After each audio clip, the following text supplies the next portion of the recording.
¿Hasta qué punto el lenguaje puede mostrar una infidelidad que queremos disimular? Uy, pues esto me ha llegado también a muchos casos de infidelidades, me llega mucho. ¿En el lenguaje se nos ve el plumero? Totalmente, se nos ve muchísimo, aunque estemos en momentos controlados. Tu tarea es, cuando lo lees o lo escuchas, averiguar cuál era el sentido del lenguaje, en qué dirección iba. Exactamente, un asesino pues se va a fijar en no dejar las huellas dactilares, pero en el lenguaje realmente muy poca gente se fija. Hay muchísimos asesinos en serie incluso, que todos cumplen con unas ciertas características lingüísticas. Cuando hablas demasiado metes la pata, y el que calla recibe una información que vale oro. Exactamente. Esto, por ejemplo, lo utilizan mucho los estafadores del amor. Las víctimas, de hecho, la primera cosa que te dicen es que me escuchaba mucho. O sea, te perfila. Poquito a poquito va lanzando como migas, ¿no? Para ver si realmente pues, esa persona le va a dar el dinero o no. Tú, como lingüista forense, ¿podrías caer en una trampa de estafa amorosa? Por supuesto. Lo más importante para no caer es ser consciente de que puedes caer. Si yo ahora quiero mandar una amenaza y confundirte a ti que eres lingüista forense y utilizo el chat para encubrirme, tendrás que detectar también que eso está escrito por una IA. Te diré que todavía podemos detectar si es humano o no. A lo mejor mañana ya no. ¿Cuál sería el primer mensaje típico que a ti te haría sospechar? Yo a los políticos les llamo los domadores del lenguaje. A ver. Porque realmente lo que hacen los políticos es utilizar las palabras como una herramienta, ¿no? Al final es como su látigo. ¿El tipo de letra que usamos al escribir dice también mucho de nosotros?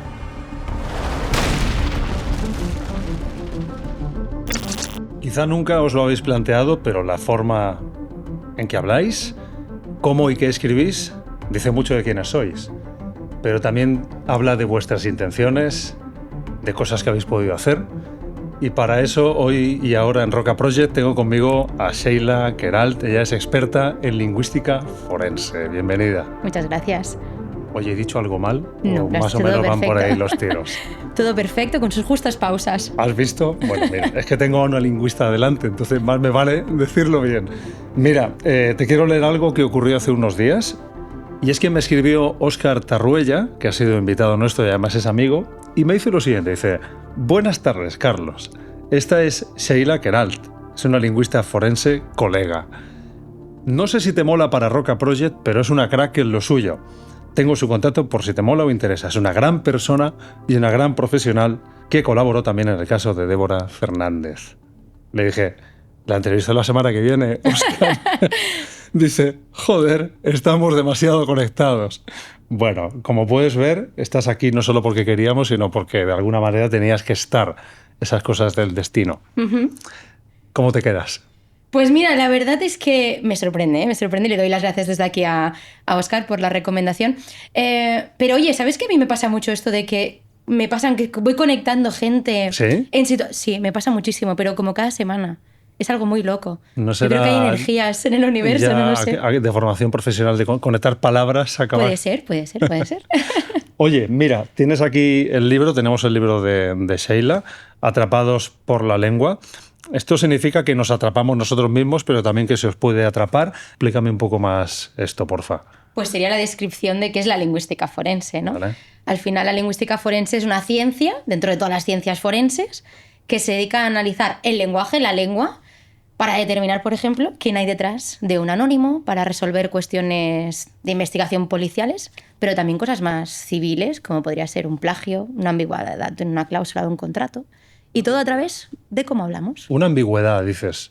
Entonces, cuando es una ambigüedad y vosotros trabajáis sobre eso, ¿qué se llama? ¿Desambiguación? Exactamente, desambiguación. Lo que hacemos es determinar cuál es el significado de esa frase o significados, porque a veces es verdad que ambas partes tienen razón, pero quizá hay una interpretación más posible dado el contexto general de ese texto o de esa grabación o del material que tengamos. Vale, y algo tan simple como una coma.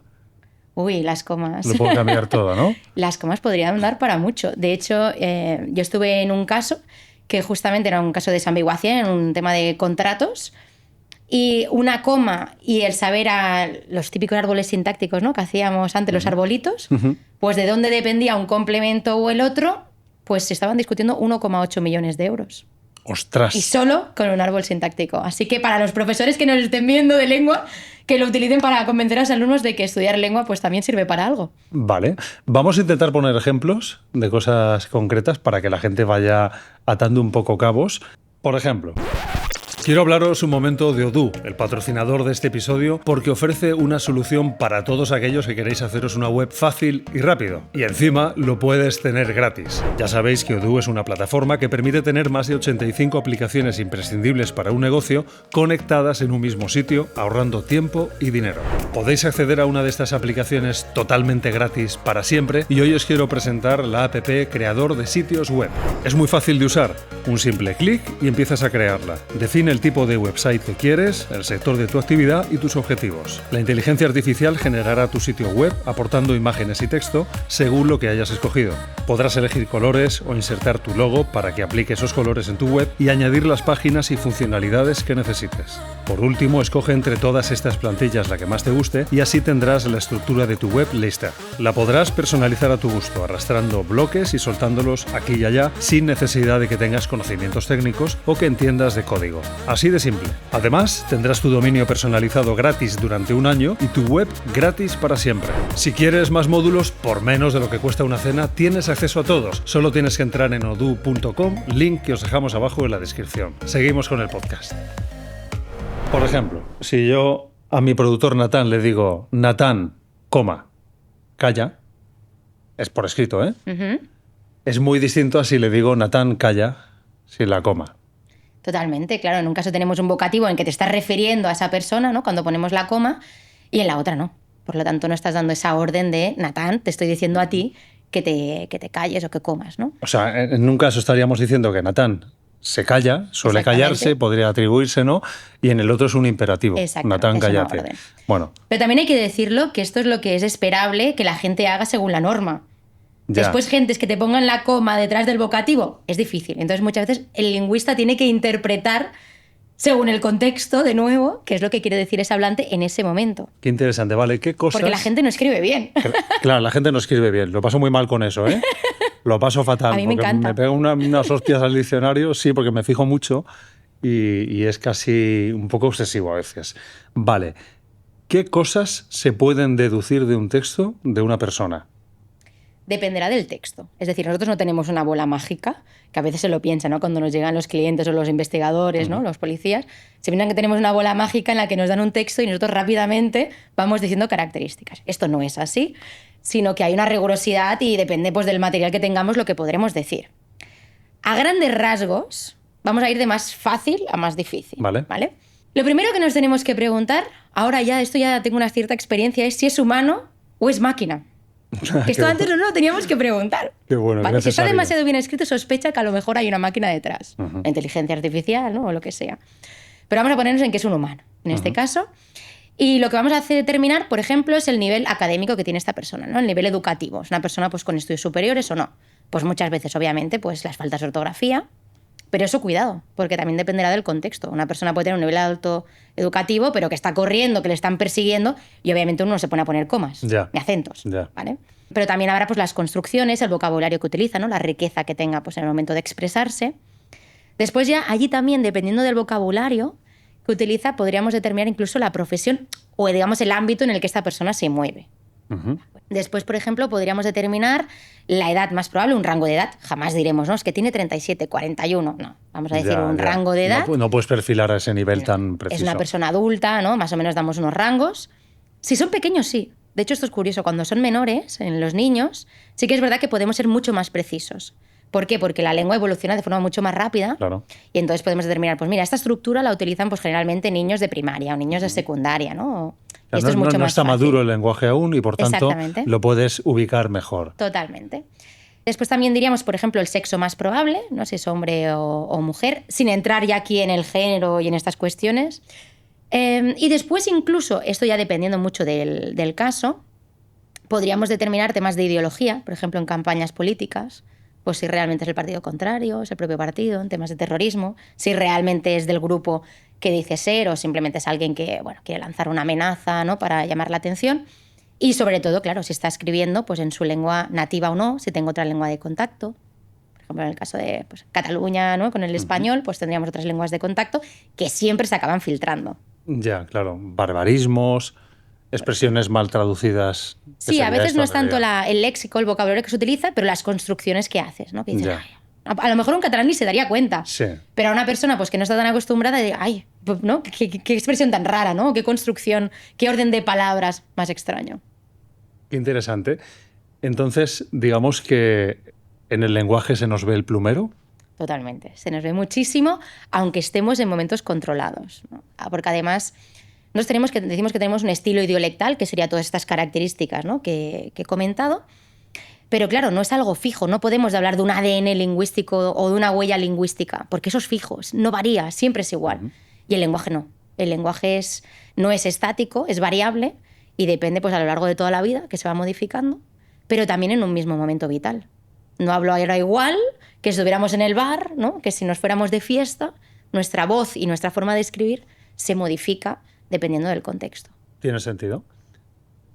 Pero aunque evoluciona, está muy ligado a nuestra personalidad. Totalmente. O sea, ¿no es disimulable? No. Hay una constante, que por eso podemos determinar, por ejemplo, quién hay detrás de un anónimo, porque hay una constante a pesar de que el contexto haya hecho que lo modifique. De hecho, en el mundo forense es muy típico que esa persona disimule o modifique, ¿no? Esa forma de hablar o de escribir justamente para que no lo pillen. Qué difícil, claro. ¿Cómo sabes si está siendo él o está intentando disimular que es él? Que de hecho, claro, esto pasa muchísimo, pero ¿qué es lo que hace la gente? Generalmente o utiliza vocabulario de alguna zona geográfica, por ejemplo, que le suene. Esto pasa mucho, por ejemplo, en las escaleras de vecinos. No me quiero quejar del vecino, pero claro, dejar esa nota y que sea reconocible quién soy, después a lo mejor la lejía, ¿no? En la ropa, pues va bastante o me desaparece el felpudo. Ya. Por lo tanto, voy a disimularlo un poco, ¿no? La gente normalmente lo que hace es rebajar el nivel, ¿no? Ponemos más faltas de ortografía, incluimos otras variedades lingüísticas, pero igualmente es reconocible porque no somos sistemáticos. Hay cosas que dices, hombre, aquí me pones esta falta de ortografía, pero después me pones esta estructura magnífica y maravillosa. Pues esto no tiene sentido y aquí es donde nosotros los lingüistas decimos, hey, aquí algo no funciona, vamos a quedarnos con aquello que hace mejor, porque es aquello que es más difícil de disimular o de modificar. Hay algo que me ha sorprendido mucho y es que decís que no trazáis el perfil psicológico. ¿Cómo es posible esto? Porque también tiene que dejarse ver mucho el perfil psicológico de la persona. Si es un narcisista y dice 40 veces yo, no sé, digo yo. Sí. Digo yo, valga la redundancia. Nosotros no lo hacemos desde el punto de vista psicológico, porque claro, esto lo de hacer los psicólogos, aquí estamos chafando otro terreno, pero sí que para nosotros es muy importante, por ejemplo, para ver si está utilizándose yo para poner el énfasis de yo digo esto, o lo está haciendo para distanciarse, o lo está haciendo como una estrategia de victimismo. Fijaros en lo que yo hago, ¿no? Por ejemplo, hemos tenido pues, ciertos casos, sobre todo pues, de asesinos, que cuando hacen una carta de confesión, por ejemplo, lo que hacen es expresar su yo. Yo he sido víctima de todo este proceso, pero no hago referencia a la víctima con nombres y apellidos. ¿No? Yo he sido la víctima de todo este proceso, empatizar conmigo. Y ahí generalmente aparece muchas veces el pronombre personal de yo tal cosa, yo tal otra. Y esto del disimulo, de hecho, no es algo que no hayamos inventado nosotros. De hecho, el propio Zodiac, el asesino del Zodiac, ya lo hizo. En sus escritos lo que hacía era rebajar el nivel. Había, por ejemplo, cartas en las que él estaba escribiendo en inglés. Y una de las faltas que cometía para disimular y hacer ver que no era un inglés nativo era equivocarse en el verbo to do, ¿no? El verbo típico que te aprendes la primera cosa en un inglés, y él lo ponía con 2 os. Y después a lo mejor utilizaba palabras que dices, es que esto eres inglés nativo, o no te lo sabes, o no lo escribes bien. Si lo escribes bien, el verbo to do, no puedes escribir bien esta palabra. O no puedes hacer una gramática fantástica, la tercera persona del singular con la S, ¿no? Y dices, hombre, si en eso te equivocas, es entonces, extraño. era deliberado, pero era torpe también, entonces. Era deliberado, claro, porque al final no piensan en esa sistematicidad que los lingüistas sí que buscamos. Claro, pero entonces ahí vuelvo al perfil de personalidad, perfil psicológico. Si es un tío que retuerce el lenguaje de esa manera para intentar manipular al que está al otro lado, pues puede tener un perfil muy psicopático igual. Claro, y ya nos dice también que es una persona que se fija en los detalles. Claro. Porque muchas veces un asesino pues, se va a fijar en no dejar las huellas dactilares, no sé, en ponerse un gorro de ducha, ¿no? Los guantes, el gorro de ducha, y no lo voy a imprimir en mi impresora de casa porque a lo mejor me pillan. Pero en el lenguaje realmente muy poca gente se fija porque es algo muy cotidiano. Es algo que tenemos. Un asesino pues, se va a fijar en no dejar las huellas dactilares, no sé, en ponerse un gorro de ducha, ¿no? Los guantes, el gorro de ducha, y no lo voy a imprimir en mi impresora de casa porque a lo mejor me pillan. Pero en el lenguaje realmente muy poca gente se fija porque es algo muy cotidiano. Es algo que tenemos ¿no? cada día. Y entonces no le dan tanta importancia y que alguien se fije en eso, pues dice mucho. Un asesino pues se va a fijar en no dejar las huellas dactilares, no sé, en ponerse un gorro de ducha, ¿no? Los guantes, el gorro de ducha, y no lo voy a imprimir en mi impresora de casa porque a lo mejor me pilla. Pero en el lenguaje realmente muy poca gente se fija porque es algo muy cotidiano. Es algo que tenemos ¿no? cada día. Y entonces no le dan tanta importancia y que alguien se fije en eso, pues dice mucho. Por ejemplo, yo he asesinado a alguien porque se me ha ido de las manos, digo, ay, por hacerme pasar por alguien, voy a hacer que la víctima se ha escapado y que se ha ido del país y lo dejo desde su mensaje, ¿no? Desde su WhatsApp. Y esto, claro, esto es improvisado. Ya, claro. No está pensando, no se va a mirar el historial, a ver cómo escribe esta persona para reproducirlo. Y condicionado por una emoción en ese momento. Ya. Además. No es lo mismo dejar algo madurar. Bueno, el ejemplo es cuando nos escribe alguien un mensaje calentito, airado por WhatsApp y de primeras te sale responder. He descubierto que si no lo respondes y dejas que pase un rato, no solo se atempera la conversación, sino que lo que le vas a responder seguramente va a ser mucho más maduro, más inteligente, más procesado. Totalmente, totalmente. Siempre es bueno contar, ¿no? Y dejarlo madurar para eso, para que salga mejor y seguramente más conciliador y mediador que no la primera respuesta, que siempre suele ser pues, más visceral. Cuando estamos hablando tú y yo, ¿me vas analizando la forma de hablar? No, lo he hecho al principio. Buah. Antes de la entrevista. Cuéntame algo. No, porque... No, dice, no. No, piensa que sí, a ver, al principio cuando te dedicas a esto sí que es verdad. Es como los correctores que se dedican, ¿no? a corregir. Claro. Pero claro, es que piensa que al final le estaría analizando al frutero, a mi madre, ¿no? a los niños, al final a todo el mundo. Entonces no lo puedes hacer. Ya. Pero sí que con la persona que voy a conversar, sobre todo si va a ser grabado, pues sí que me gusta un poquito. Y sobre todo si tienen alguna peculiaridad. En tu caso me ha llamado la atención, ¿no? Porque tienes una voz con mucha dicción, ¿no? Sí. Y entonces ha sido como... Bueno, es trabajado, no es espontáneo, entonces me gusta ver cuándo sale la espontaneidad. Claro, estoy pensado. ¿Sabes qué me pasa? Que estoy educado. Son 12 años locutando, muchos años en cámara, y llega un momento que tú también proyectas lo que quieres proyectar. Claro. Y acabas abrazando ese rol. Totalmente. Pero también me patina la edición, muchas veces. Claro, pero cuando yo he entrado, tú ya estabas puesto en el tema, en tu profesión. Ya tenías la chaqueta de profesional. Me encanta, sí. Claro. Sí, me pasa, hago clic. Claro. Y curiosamente sigo siendo yo, ¿eh? O sea, sí, no, si una cosa no quita la otra. Porque si tú me vieras luego en lo personal, bueno, no sé, que os digan ellos, hablo más o menos así. Dice Natán que sí. O sea, soy igual de insoportable aquí que hijos de la gran están haciendo así. No lo veis, pero yo sí lo veo. Bueno, mienten. Siempre que sepáis que creedme a mí que estoy yo aquí delante. Vale, te voy a preguntar algo. ¿Se puede averiguar lo que una persona va a hacer analizando su lenguaje en un escrito breve, aunque no te diga lo que va a hacer? Eso es complicado. Por ejemplo, una intención autolítica. Se puede averiguar por el tono, las palabras que utiliza, decir, uy, esto roza una probabilidad estadística ya muy alta de que vaya a hacer lo que parece que dice que va a hacer. Claro, nunca podemos saber porque una persona puede cambiar en un segundo, ¿no? Al final, la decisión de hacerlo o no hacerlo. Por ejemplo, imaginémonos una carta de suicidio, ¿no? Uno se puede poner y decir, bueno, es probable que lo haga o no, o por ejemplo un acosador que vaya realmente a agredir, ¿no? a la víctima, que cumpla las amenazas que está diciendo. Pero claro, al final esto puede cambiar por algún tipo de decisión externa o de supervivencia y puede decidir no hacerlo. Pero sí que es verdad que hay ciertos marcadores lingüísticos, por ejemplo, en las cartas de suicidio, pues el no hablar en futuro, no en tiempos verbales futuros, poner ideas muy concretas, no hablar en abstracto. Esto sí que nos puede llevar a pensar de que esta persona realmente tiene esa idea suicida. No hablar en abstracto. ¿Puedes poner un ejemplo? No hablar en abstracto. Por ejemplo, utilizar ideas muy concretas de voy a hacer esto, voy a dar esto, ya. Y no decir, bueno, quizá vayamos a tal lugar. Sí, o sea, aterrizarlo en acciones específicas. Exactamente. O en el cómo me siento, ¿no? O qué me ha llevado hasta aquí. Realmente suelen ser bastante concretos ya en los últimos estadios. Pero también dependerá un poco de la persona y cómo se halla esa persona en su trato, ¿no? Tendríamos que comparar escritos anteriores y escritos ya, pues digamos, durante ese periodo de esta persona. Se me ocurre algo un poco loco. ¿Qué podría hacer la gente que nos está viendo para intentar conocerse más atendiendo a lo que escriben? ¿Podrían escribir? Esto es lo más complicado, ¿eh? Autoanalizarse sí. Es lo más difícil. Es más fácil analizar al vecino, ¿no? O al amigo. Pero bueno, es importante. Yo, por ejemplo, a veces lo que suele hacer es las personas, sobre todo los que nos gusta mucho el lenguaje, cada uno de nosotros sabemos qué palabras repetimos más. ¿No? Cuando hacemos un escrito dices, bueno, es que yo esta palabra suelo repetirla y de hecho cuando acabo un escrito la busco para ver si la he utilizado mucho. Bueno, habría este tipo de cuestiones, de analizar el discurso, el ver cómo uno, pues si es muy detallista, es poco detallista. ¿No? Cuando uno, por ejemplo, yo hago una práctica a veces a los estudiantes, digo, bueno, pero vosotros ustedes, ¿cómo han llegado aquí?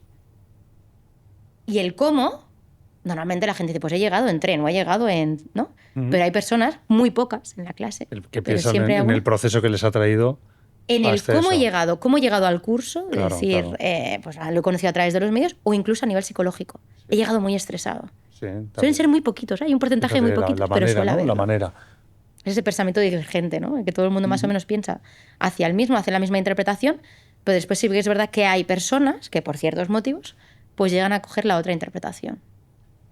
Claro, tu tarea es cuando lo lees o lo escuchas, sin tener toda esa información que puedes tener, averiguar cuál era el sentido del lenguaje, en qué dirección iba. Exactamente, es el entre líneas.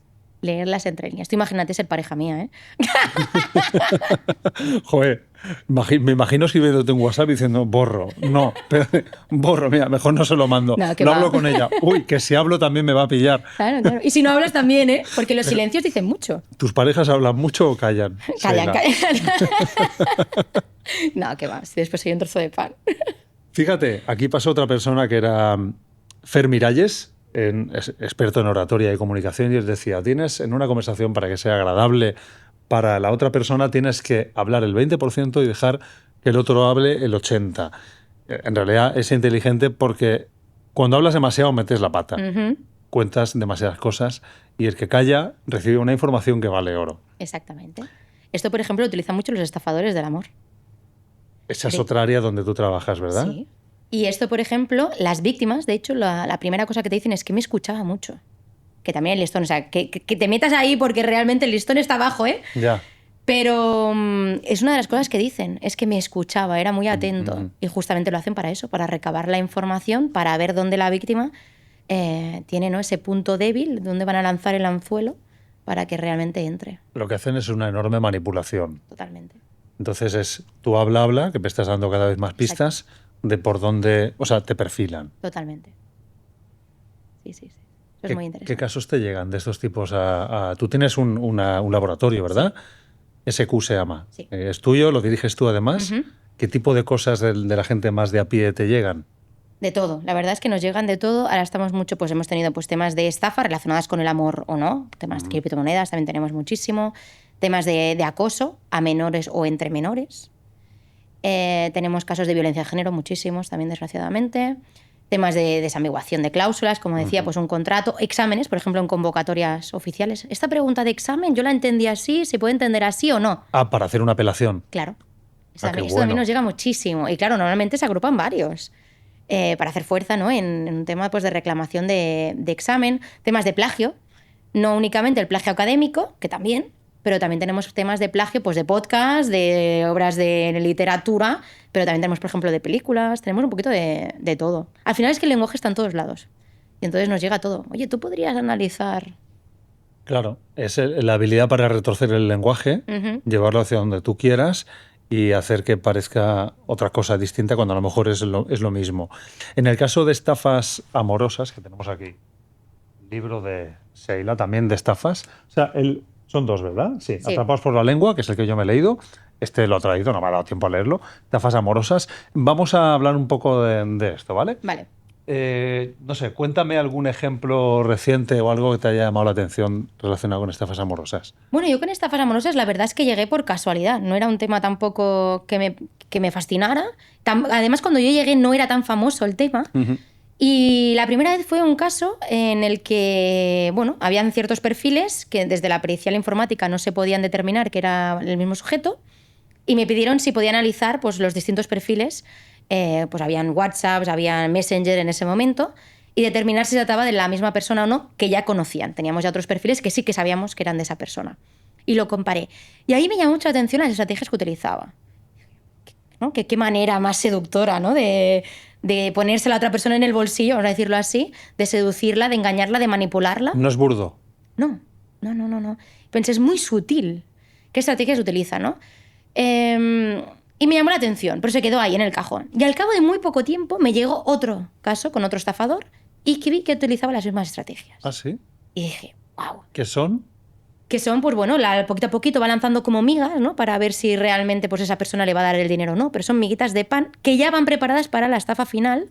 Por ejemplo, ellos cuando están escuchando lo que decíamos antes, ¿no? De escuchar qué dice la víctima, dice, pues esta víctima va a caer, por ejemplo, porque tiene un conocido que ha sufrido una enfermedad y sé que es muy sensible a esta enfermedad. Pues ya desde el principio yo le voy diciendo que me encuentro mal. La víctima incluso es partícipe de esa enfermedad porque dice, oye, pues ves al médico, ¿qué te han dicho las analíticas? ¿Quieres que te acompañe? ¿No? Y entonces cuando esa persona ya le dice, oye, es que necesito un dineral porque tengo esta enfermedad, necesito un tratamiento a nivel internacional y no tengo dinero, yo sé que tú tienes y sé más o menos cuánto tienes, porque más o menos domino cuánto dinero puedes manejar, y te digo que si no me das ese dinero, si no me lo dejas, que te lo voy a devolver, es que me muero. Y soy el amor de tu vida. Porque además esto es en el tiempo, no es algo de hoy para mañana. Claro, la víctima no tiene alertas, porque es algo que era previsible que pasara. Raro, pero era previsible. Porque yo sé que tú estabas enfermo durante todo este tiempo. Y por lo tanto caen. Después, claro, todo este tema de antes, ¿no? Pues hago una exploración en redes normalmente y pongo de amigos a otras personas que son amigas tuyas. Eso también hace que baje las alertas. Porque tú también, cuando alguien te gusta, dices, pues voy a buscarlo en LinkedIn a ver si tenemos contactos en común. Y dices, sí. Las conexiones. Las conexiones. Y tú dices, pues si esta persona es de fiar, me interesa. Bajamos de nuevo la alerta. Uh-huh. Y después cuando algo dices, es que algo no me suena del todo, ¿no? Algo no me acaba de encajar. Pero claro, pongo en peso aquello que es más positivo que lo negativo y no quiero verlo y además tampoco quiero que los demás me lo digan, ¿no? Hay una parte de aislamiento que te provoca también el estafador, pero que tú a ti misma también te lo provocas porque no quieres recibir, ¿no? el input externo de cuidado que a mí esto me parece extraño. Las pistas, o sea, las sospechas de que esto es extraño, ¿llegan muy tarde? Llegan bastante tarde. Llegan bastante tarde y normalmente cuando ya se ha dado bastante dinero. Y de hecho los estafadores, todos ellos, que esto era algo muy curioso, utilizaban palabras al principio similares. Todo era, quiero a alguien de confianza, quiero a alguien sincero, lo que yo busco es sinceridad, es honestidad. Y esto lo van repitiendo. Esto es una estrategia que también utilizan los políticos, uh-huh. Que te voy repitiendo ciertas ideas y ciertas palabras, porque tú al principio dices, bueno, sí, esta persona dice que ha sufrido mucho en el amor, que solo quiere sinceridad. Bueno, ¿me lo creo o no me lo creo? Pero claro, te lo va repitiendo. Y tú, aunque lo dudes, pero ya tienes la duda. Hay una parte de ti que sí que se lo cree. Uh-huh. Y esto, por ejemplo, los políticos también lo hacen. Ponen ciertas ideas, las repiten, y tú dirás, pues no lo sé si es así o no, pero bueno, tú ya tienes ahí el run. Si el río suena, ¿no? Esos dichos, es que algo hay. Y de estas personas, ¿qué tipo de perfiles son? O sea, ¿son empresas o son personas narcisistas, manipuladores? Depende. Hay distintos tipos de estafadores. Hay unos que son los que hablo en el libro, que son los estafadores en serie, que sería una persona. ¿En serio? Sí, son una persona que se dedica, modus de vida es estafar. No tiene otro trabajo que de profesión estafador. Uh-huh. Y se dedican a estafar. Las captan generalmente online, pero no siempre. Y incluso llegan a vivir con ellas. Claro, es que al final es tu pareja, es con la persona que estás durmiendo, es la persona que te cocina. Llegan a dar el paso de traspasar la barrera digital, de ir a lo físico. Exactamente. Claro, aquí hay un nivel de dificultad terrible para las víctimas para realmente distanciarse y ver que aquí hay una estafa. ¿Y cómo suelen aparecer? O sea, ¿es un perfil que a priori deduzco debe ser tu perfil ideal para que tú te fijes en él? Claro, normalmente lo que hacen es hacer un rastreo antes de las víctimas. Ellos no lanzan la caña, sino que ellos ya primero hacen un rastreo de cómo a ti te gusta una persona a través de las informaciones que dejamos en la red, en Instagram. Pues mira, me he hecho una foto con la amiga cenando en un restaurante asiático. Ahora me pongo una puesta de sol y leo a no sé qué persona. Me hago una foto saliendo a correr porque me gusta el deporte. Y esto todo ellos lo cogen, pues acuden en la coctelera y te hacen un perfil que sea el ideal para ti, ¿no? Tu media naranja. Además partimos de este amor romántico que tenemos pues muchas mujeres en muchos casos y al final todo encaja, ¿no? Cuando algo y todo encaja al inicio, cuidado porque podría estar delante de una cosa. Dices mujeres. Hay una mayoría de mujeres que caen en la trampa. Hay una mayoría de mujeres que caen en la trampa y lo dicen y lo denuncian. También hay una mayoría hombres. Lo que sucede es que el perfil generalmente pues, de la estafadora no suele ser el mismo, sino que suelen entrar más por un ámbito pues, más sexual, más atractivo, vamos a decirlo así. Y además a veces incluso estas personas forman parte de alguna organización detrás. A veces hay organizaciones detrás. Y no suelen llegar al mundo físico, en el caso de las estafadores. A veces, Y después también hay otro tipo de estafadores que serían estos de las granjas, digamos, de estafadores, que son estas personas que te contactan. Estos sí que son lanzamos redes Sí. y quien caiga, caiga. Ya. Que sería, por ejemplo, la típica estafa del actor, ¿no? Que hemos visto la del Brad Pitt, el militar, el falso militar que está en Estados Unidos o en algún tipo de ONG. Pero estos ya no llegan, generalmente, al contacto físico, sino que se queda únicamente en el contacto online. Claro, a mí me explota un poco la cabeza cuando pienso, a ver, o sea, ¿de verdad te vas a creer que Brad Pitt va a hacer una videollamada contigo con el deepfake este, ¿no? Y te va a colar que está colado por ti, que necesita tu ayuda económica? O sea, suena tan retorcido que parece que tiene que ser falso a ojos de cualquiera, pero no lo es. Pero no lo es. No lo es. Además, claro, las víctimas están en momentos vulnerables de su vida, Ya. que no son tontas, porque además buscan a gente que tenga dinero. Por lo tanto, son gente que normalmente tienen pues, buenas posiciones, profesiones, lo que está en un momento vulnerable de su vida. Y ahora además se añade todo el tema del deepfake. Que claro, a lo mejor nosotros sí que estamos acostumbrados a ver algún tipo de, o ver más o menos, ¿no? Que algo es falso. Pero hay ciertas edades, rangos de edades, que es que eso ni se les ocurre que exista este tipo de tecnología. Entonces, claro, si les llega un deepfake, es que no sospechan de que eso ha podido ser hecho por una máquina. No lo conocen, no conocen este tipo de tecnología. Aprovecho para decir que Sheila estará pendiente en las primeras horas más o menos del vídeo, en la medida de lo posible, para responder a algunos de vuestros comentarios. O sea que si tenéis dudas o algún caso específico, 500 comentarios no va a responder, pero algunos sí. Mira, te estoy escuchando y estoy pensando, ¿Sheila podría caer en alguna de estas trampas? Tuvimos a un experto en sectas que dijo, yo podría caer en una secta. Tú, como lingüista forense, ¿podrías caer en una trampa de estafa amorosa? Por supuesto. Lo más importante para no caer es ser consciente de que puedes caer. Qué bueno. Esto es la mejor, ¿no? La mejor medicina que te puedes tomar, el ser consciente de que eres vulnerable. Se tienen que dar las cosas oportunas, las características. Tiene que haber el anzuelo perfecto y uno cae. ¿Cuál sería el primer mensaje típico que a ti te haría sospechar de un intento de? Por ejemplo, yo recibo muchísimos en Facebook, yo no sé vosotros, pero en Facebook yo recibo un montón de Por mensajes todos de este lados. tipo. Bueno, mensaje obviamente en extranjero, ¿no? En alguna lengua extranjera, pues cuidado, el perfil típico, pues alguien adinerado, ¿no? Atractivo. Pues, atractivo Ya. físicamente, pues esto nos tiene que hacer sospechar. El típico médico, militar, ¿no? Que hemos comentado, pues esto ya nos tiene que hacer sospechar. Y después, si empiezas a hablar con alguien desconocido, yo es que no soy mucho de hablar con desconocidos, yo creo que tengo un límite social Ya. y no hablo mucho con desconocidos. Pero si hablas con desconocidos, pues por cualquier motivo de tu vida, porque estás buscando pareja, ¿no? O lo que sea, pues sospecha cuando empiezan esto. Cuando empiezas con las palabras confianza, te empiezas a abrir del todo, ¿no? Te explican su vida, en la que han sufrido mucho, tienen una historia bastante heroica, vamos a decirlo así, que busquen tu empatía, en cierto modo, pues cuidado con eso. ¿Qué otro tipo de casos te suelen llegar a consulta?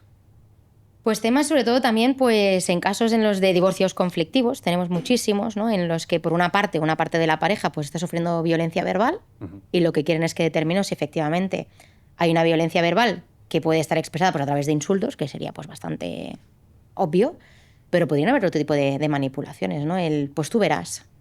¿Realmente hay una violencia verbal cuando dices un tú verás? Ya por la ambigüedad que decíamos. Exacto. Pues veremos allí si realmente ese tú verás te Pues está coaccionando. Pues a ver qué pasa. Exactamente. Ya. O, por ejemplo, cuando esa persona te deja de escribir. Ya. Eso es violencia verbal. No te está diciendo nada. Bueno, pero es que tú no sé, estáis negociando sobre los niños y esta persona te deja de hablar porque te ha dicho un tú verás anteriormente, sí que hay una violencia. Porque realmente es una estrategia, el silencio, sería una estrategia de dominio y muy poderosa. O sea, violencia en el lenguaje, claro. En el lenguaje. Es evidente que la hay, ¿no? Pero Nosotros ponemos en es relieve muy sutil. eso. Sí, realmente. Y incluso a veces en estos casos, si una de las partes están manipulando lingüísticamente a los niños, le están haciendo posicionarse ante uno o el otro, y si esas palabras realmente son del niño, ha producido ese discurso el niño, o lo está produciendo una de las partes. ¿La gente suele hacer lo que escribe? ¿Las amenazas, por ejemplo? Muchas veces no, pero hay casos en los que sí. Claro, a veces normalmente pues el perro ladra y no hace nada, pero en otras veces sí, claro. No Lo digo por aquello de lo escrito queda y las palabras se las lleva el viento. Bueno, es que muchas veces se acogen a eso, ¿no? Los agresores decir, no, es que yo solo lo decía. Bueno, cuidado con esto. De hecho, nosotros normalmente trabajamos en equipos multidisciplinares en este tipo de casos. Y también, por ejemplo, hay el perfilador, criminológico que hace esa parte, ¿no? De decir, pues realmente hay un riesgo de la amenaza o no en base a eso, al perfil psicológico que tenga esa persona. Veo que hay un equilibrio entre lo que una persona dice hablando y lo que la persona escribe. Y hay que decidir cuándo quieres decir algo o escribirlo. ¿No te pasa que a veces hay cosas que no quieres escribirlas y prefieres decirlas porque te da miedo que quede escrito? Y también recibes llamadas de personas que dices, esto me lo podrías haber dicho en un mensaje. Sí. Pero te pilla en vivo, te pilla desprevenido, no tienes ese tiempo de ventaja. Claro, aquí tendremos que ver, al final son estrategias, ¿no? Sí. Al final son estrategias que tiene la otra persona. Cuando alguien realmente... Mira, esto hace 3 o 4 semanas estuve en un juicio en el que me llamó poderosamente la atención los mensajes que enviaba una parte a la otra parte por escrito, sabiendo que ya estaba dentro de un procedimiento. Pensaba, si esta persona es capaz de escribir esto, amenazas, vamos a decirlo así, sabiendo... Un poco tonto, ¿no? Bueno, no lo sé. Yo no sabría cómo definirlo, pero me llamó poderosamente la atención de que esta persona fuera capaz de escribir eso sabiendo que estaba en un procedimiento y que seguramente iban a ser analizados y iban a ser aportados en la causa. ¿Qué decía? Imagínate... ¿Se puede saber más o menos por dónde Bueno, iba? eran amenazas, insultos hacia la otra parte, barbaridades. Y claro, esta persona, si tiene ese comportamiento por escrito, no me quiero imaginar cómo eran las agresiones previas, ¿no?, a ese divorcio conflictivo. Claro. Y cuando no estaba siendo ni grabado ni dejándolo por escrito. Como cuando ves a una persona en la calle que habla mal a su esposa, con violencia o algún gesto, y dices, madre mía, si hace esto en lo público, ¿cómo será en lo privado? Exactamente. Claro. Y entonces en divorcios, ¿atiendes muchos divorcios por temas de contratos? Sí, a veces puede ser, o esto, digamos, ya pruebas en algún procedimiento ya más penal, ¿no?, en que pues, alguien denuncia al otro por ese tipo de violencia. O también podría ser en la propia sentencia en la que se están acordando pues dónde va a pernoctar el niño, pues realmente que a veces no queda claro y dices, pues ¿aquí qué quiere decir, no? ¿Qué dice el fallo de la sentencia? ¿Dónde se tiene que quedar el niño? Vale. En el programa también tuvimos un detective privado que trataba mucho el tema de la infidelidad. ¿Hasta qué punto el lenguaje puede mostrar una infidelidad que queremos disimular? Uy, pues esto me llega también a muchos casos de infidelidades, me llega mucho. Vamos a la salsa, Sheila. Oye, pues aquí me contrata más los hombres, en este caso, en el que, bueno, pues ven los mensajes, ¿no? Ven un perfil en el WhatsApp de la mujer con nombre de chica. No, vamos a quedar para ir a las clases de pádel. Sí, es que es mi amiga, ¿no?, que me ha dicho de quedar y tal.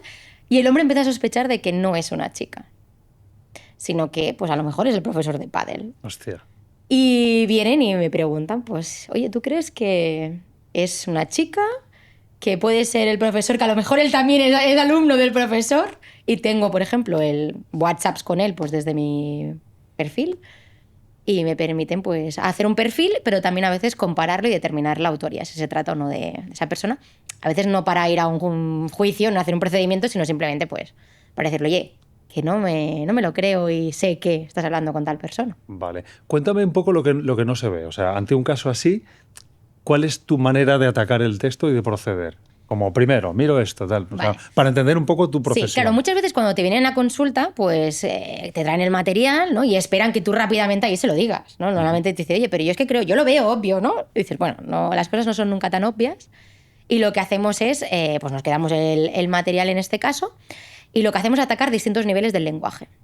Estas asignaturas que a veces decimos, ¿esto para qué lo estudiamos, no? Lo de morfología, léxico, sintaxis, que lo estudiamos como cosas separadas.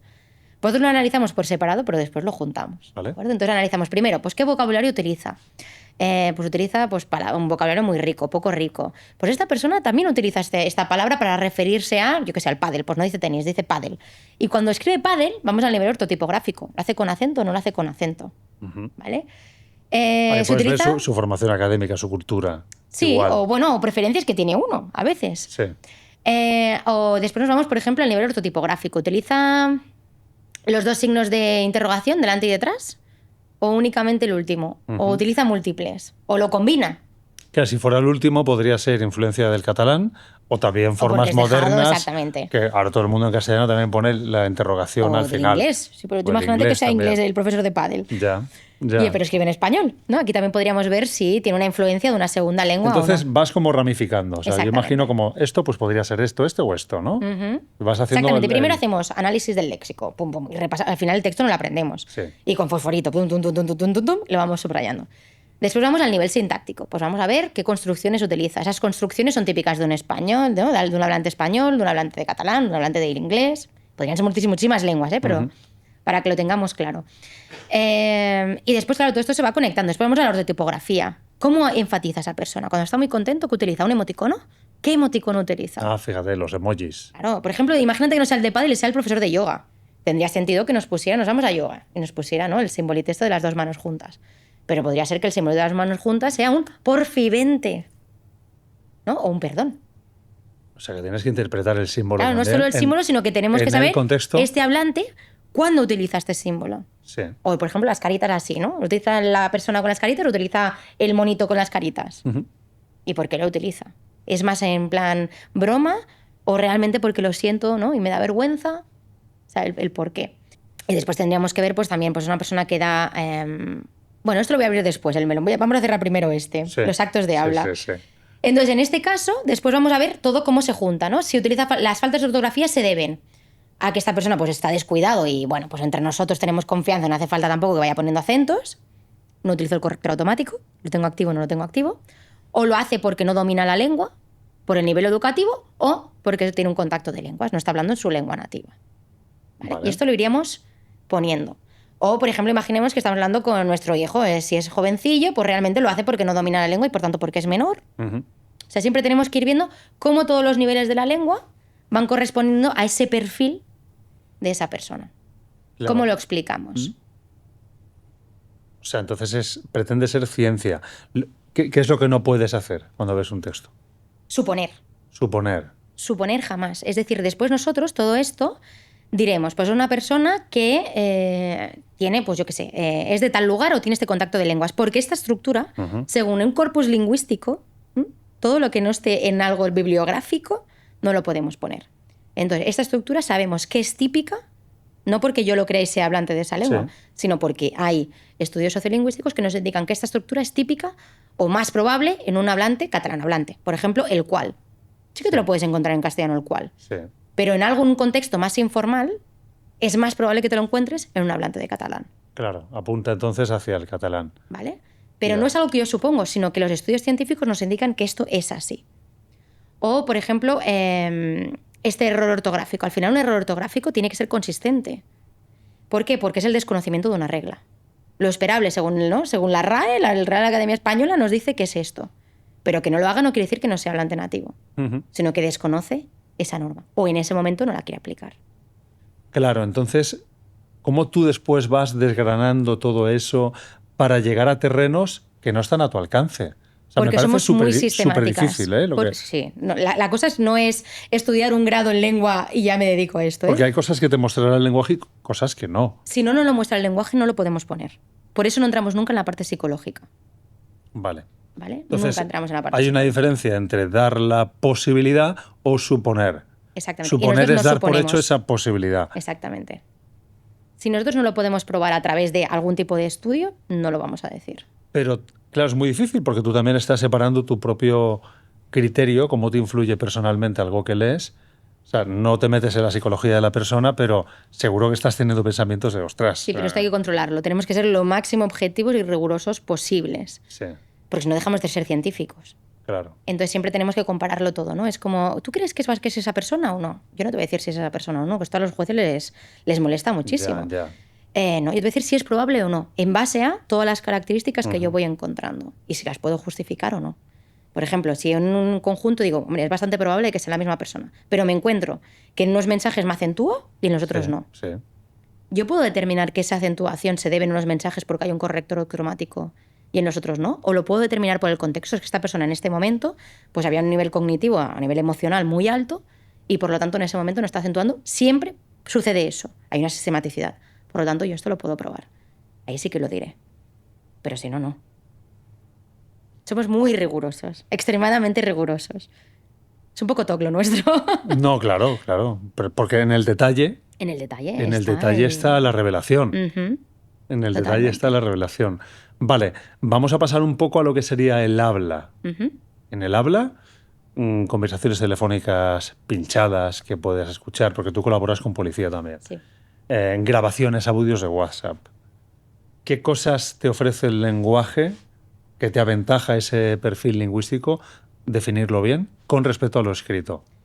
Tú en tu caso no haces pausas llenas, porque estás entrenado. Normalmente una persona cuando hace una pausa... Una pausa lo voy llena. a explicar, sí. Por favor. Cuando una persona está pensando, hacemos... ¿no? Llenamos de algún modo. Sí. Hacemos una... por ejemplo, el Pep Guardiola tiene una neutra brutal. Hace... yo a mí no me sale porque no tengo neutras en mis vocales, en mi sistema de vocales. En tu caso, si hablaras mucho menorquín y no estuvieras controlado, no te las estuvieras aguantando, ahora te lo voy a hacer, que te las voy a provocar, ¿eh? Sería muy esperable que hicieras una neutra típica de allí, Sí. que aparte es muy peculiar de las islas.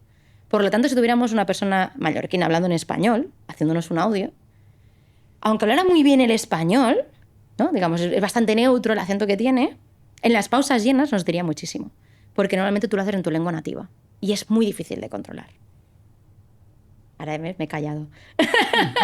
No, es que ahora no sé si hacer una pausa llena. Ahora no las haces. Pero nos dice mucho. O, por ejemplo, nuestra risa. Yo, por ejemplo, hago unas que no son tampoco de Barcelona, aunque tengo en catalán. Se nota cuando hablo, pero no son de aquí. Es una oberta de Lérida, de Lleida. Porque no hacemos es. La gente dice que hacemos es, no, hacemos y cuando hago la pausa llena, hago que ya me he delatado. A mí me encanta, porque yo soy muy de ponerme a analizar lenguaje y tal. Yo creo que también por el gremio en el que estoy, no lo puedo evitar. Bien, ¿cómo diferenciar cuando una grabación es una voz falsa, o sea, intencionalmente falsa, una imitación de alguien, y no es el acento nativo? O sea, yo puedo hablar contigo, ¿no?, y hacer que tenga pues mucho más acento catalán en castellano, o puedo hablar mucho más neutro y que tú no notes que tengo el deje catalán. En las inconsistencias.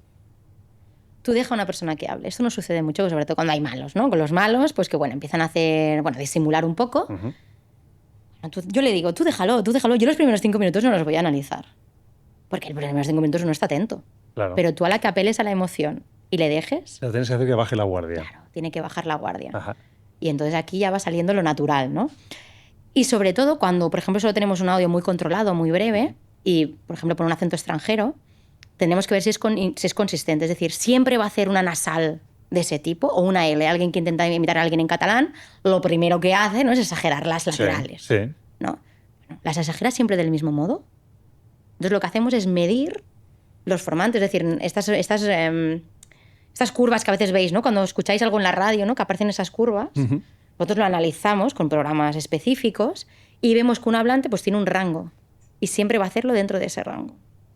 Cuando tú estás imitando algo, lo estás falseando, no eres consciente y por lo tanto tendrás unos rangos inconsistentes y no siempre los harás, además. Sí.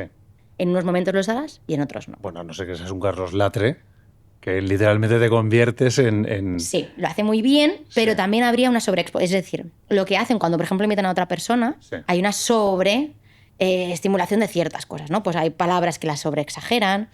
Claro, al hablante lo normal sí que dice, ay, pues sí, está imitando a tal persona porque justo eso es lo que le llama la atención. Pero hay muchas otras cosas que no está haciendo que sí que hace la persona real. Y hay otros, de hecho, hay otros valores que son inimitables, o sea, que ya nos vienen dados por la caja de resonancia que tenemos, ¿no? Es como una guitarra. Tú puedes modificar las notas que vas tocando, pero hay un instrumento que no es modificable, por lo tanto, siempre va a haber una cierta línea que no se va a poder mover, si no es que cambies de instrumento. Y en la voz no es más fácil detectar... o sea, es que me respondo yo. Sí, es más fácil. Es más fácil. Pero claro, ahí puedes ver ¿Nos da más pistas? Sí, por ejemplo, de personalidad psicológica. ¿Nos da más pistas? Ahí sí, ¿no? No entramos tampoco, nunca entramos en la psicológica. Yo es que voy a intentar llevarte ese terreno. No entramos en la psicológica. Pero sí que nos da más pistas. Por ejemplo, incluso podemos determinar si una conversación es pactada o no, o es espontánea. Ah, qué bueno. Esto, por ejemplo, con casos de alguien que quiere acusar a otra persona, ¿no?, o que quiere sacar información.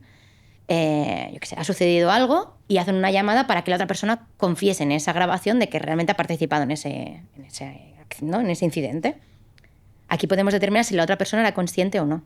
Si realmente han hecho un pacto de vamos a hablar así, ¿no?, de vamos a hablar sobre este tema, o ves que una persona está guiando la conversación hacia donde quiere, o es una conversación espontánea entre dos personas que no sean locutores. Vale, por ejemplo, de la conversación que estamos teniendo, que ya llevas 40 y pico minutos escuchándome, ¿qué cosas puedes entrever? Imagínate que yo fuera una persona mala, no lo soy, pero ¿qué cosas estaría en estar alerta? En esta, por ejemplo, no, diríamos que no es una conversación del todo espontánea, Sí. porque tú ya tienes unas preguntas, tú ya vas siguiendo un guión, ¿no? Tú ya vas tomando los temas, tienes la iniciativa, ¿no? Sí. La temática que quieres analizar, a pesar de que sí que es verdad que vamos fluyendo, ¿no? En cierta manera. Pero además, en una conversación espontánea, es habitual que haya un solapamiento entre turnos de habla. Tú y yo nos tendríamos que pisar. Yo a ti te he pisado varias veces. Y entonces tú reculas, ¡pam! ¿No? Te esperas para que el micro tome bien la voz de los dos. Y después, además, como sabes que hay una transcripción, no funciona bien si ambos estamos hablando al mismo momento. Es una conversación espontánea entre dos personas, ¿no? Y menos en un español peninsular. En España, los españoles somos muy mal educados, los españoles peninsulares, porque nos solapamos mucho. Esto, por ejemplo, en un español, nos vamos, por ejemplo, a Colombia, también respetan mucho más los turnos de habla. ¿Ah, sí? Sí, los respetan bastante más. Si ya nos vamos, por ejemplo, europeos, nos vamos a países como, yo qué sé, del norte, sería impensable, ¿no? De hecho, cuando los interrumpimos es como, qué falta de respeto, ¿no? Claro. Y aquí nosotros lo tenemos como, es totalmente normal que nos solapemos. Una comida familiar, imagínate, todo el mundo habla. Vale, los condicionamientos culturales. Claro, también esto nos dice muchísimo. Cuando alguien pues está, eso, pues vemos que está suplantando, ¿no? Una identidad de otro país, esto, por ejemplo, nos dice mucho. Si esta persona constantemente está interrumpiendo a la otra persona, es extraño si no es por algún motivo en particular. Vale. Quiero volver a los textos. En los textos tú puedes notar la lengua materna fácilmente, aunque la persona sea bilingüe. Sí. 100% bilingüe. Sí. Bueno, de hecho, los 100% bilingües no existen. No existen. También tendremos... Bueno, esto hay un debate muy grande. No vamos a entrar ahí porque hay un debate muy grande a nivel sociolingüístico. Pero sí, porque al final tú tienes ciertas estructuras, ¿no? Y normalmente tú aprendes en ciertos contextos. Es decir, yo en casa hablo esta lengua o estas lenguas, dependiendo. Yo, por ejemplo, con mi padre hablo en catalán y miro a mi madre y hablo en castellano. Esto también es súper curioso, ¿no? Estamos hablando en la mesa y estamos cambiando totalmente. Pero sí que hay ciertas estructuras que te salen más en esa lengua o en la otra. Estructuras sintácticas, sobre todo, en cómo ordenamos las palabras. ¿Crees que la clave está en cómo pensamos, en el idioma en el que pensamos? Sí, la clave está en el idioma en el que pensamos. De hecho, muchas veces dicen, bueno, tú no sabes realmente el otro idioma hasta que tú sueñas, ¿no? en esa lengua. Bueno, pero sí que es verdad que está muy conectado, ¿no? Cuando pensamos en alguien, ya rápidamente nos viene en esa lengua, ¿no? Cuando conectamos con alguien, o tienes que reproducir, no, cuando estaba hablando con tal persona, y a veces incluso hablando en español, sabes que la otra persona no sabe la otra lengua, dices, te sale, ¿no? Y dices, ay, y tienes que cambiarlo, esto es conexión. Vámonos, si te parece bien, al true crime, que es muy interesante. ¿Algún caso que hayas podido resolver o contribuir gracias al analizar el lenguaje? Bueno, hemos podido contribuir a muchos así. Mira, en casos de voz, seguimos con el tema de la voz. En un caso de Óscar Sánchez, se llama, es un caso. Este chico fue arrestado, acusado de narcotráfico, entre muchas otras cosas, gracias a unas grabaciones, gracias o desgracias, a unas grabaciones en las que supuestamente pues, él era el que estaba hablando. Él dijo, no, yo no soy, es un caso clarísimo. Y aceptó pues, un juicio rápido, lo extraditaron a Italia porque lo acusaban desde Italia y dijo, no, a mí no me va a pasar nada porque es clarísimo que esto no es así. Pues hubo unas periciales de esas grabaciones de tema acústica y dijeron que era él. ¿Por qué? Porque aquí hubo una mala praxis. Nosotros partimos de la premisa, los lingüistas, que únicamente analizamos muestras en nuestra lengua nativa porque necesitamos esa percepción, ese detalle en la lengua. Y en este caso el perito que lo peritó era italiano, no sabía nada de español. Y dijo, sí, mira, en base a estas líneas, ¿no? Lo que os contaba antes, estas dos personas son la misma persona. Pero este perito también tiene su qué. Pero rápidamente, cuando nos entremos en el caso, dijimos, es que es imposible que sea la misma persona. Descartar es mucho más fácil. ¿Por qué? Porque tenían variedades lingüísticas del español totalmente distintas. Fíjate. Él hablaba un español de aquí, peninsular, y la persona que aparecía en las grabaciones tenía un español de Uruguay, que para aquellos que no lo tengan presente, pues sería un tipo argentino. Sí. Y dicen... Muy parecido, de hecho. Sí, es muy parecido. Y claro, dijimos, no, es que claro, ya el léxico no se parece, pues hablaba de guachito. Claro, en español peninsular una grabación, oye, guachito, pues no se te ocurre. Terminología específica pues para referirse a las relaciones sexuales, ¿no? Hablaba de clavar, que tampoco lo utilizamos, el voseo, ¿no? El vos, el acá. Y después también había otros parámetros pues, más acústicos que tampoco se respondían, pero digamos que aquí falló la primera premisa, que es únicamente analizamos en nuestras lenguas nativas o un nivel casi nativo. pero tenemos que entender la lengua. Y entonces esto, recuerdo en el libro que hablabas de un caso donde había un intérprete, por ejemplo, en un juicio, que no estaba traduciendo debidamente lo que estaba escuchando del original, del acusado, ¿no? Explica un poquito esto, hasta qué punto es importante respetarlo al milímetro. Al milímetro, claro, y sobre todo en el ámbito de la casuística judicial o forense, ¿no? Cuando a veces tenemos un intérprete, es decir, un traductor en el ámbito oral, decimos, bueno, mientras el mensaje sea el mismo, no, pero es que a veces la forma también importa. Tú imagínate que estás en un caso en el que se está poniendo en duda de que esa persona sea estafador o víctima de la estafa, ¿no? Y esa persona diga, pues es que yo es que no me acuerdo, no te sabría decir. Y empieza así. Y el intérprete únicamente diga, no lo recuerda.